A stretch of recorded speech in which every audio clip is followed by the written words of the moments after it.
I mean, we're getting all kinds of literally gotten P&L statements that are written on a piece of paper. You know, it's like, oh, you want to transact a $3 million deal and you're handing me a piece of handwritten paper. But here's the other thing. Sometimes that's where the opportunities are.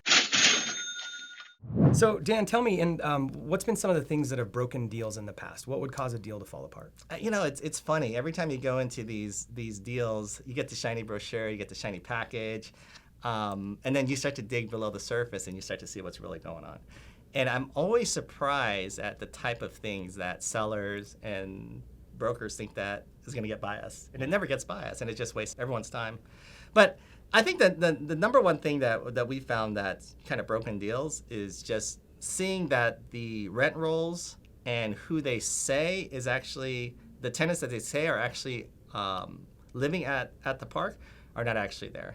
So we find out that even though there's 100 names on a list, a piece of paper, then, you know, actually there may be 50 of them are actually paying or will stick around. Yeah. And that's been kind of that's a big deal killer in a lot of situations. Yeah.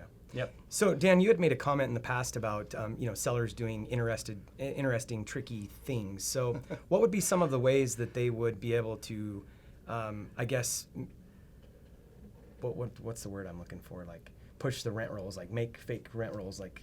I think what it is we're not dealing in a space like multifamily where everything is so kind of standardized, right? I mean, we're getting all kinds of literally gotten P&L statements that are written on a piece of paper. You know, it's like, oh, you want to transact a $3 million deal and you're handing me a piece of handwritten paper. But here's the other thing. Sometimes that's where the opportunities are, right? Because those are operators that are either too tired or just don't have their systems in place, and we could take advantage of those opportunities as well. So it's not necessarily a deal breaker when we're dealing with unprofessional operators. But that's what you get a lot of in the mobile home park space.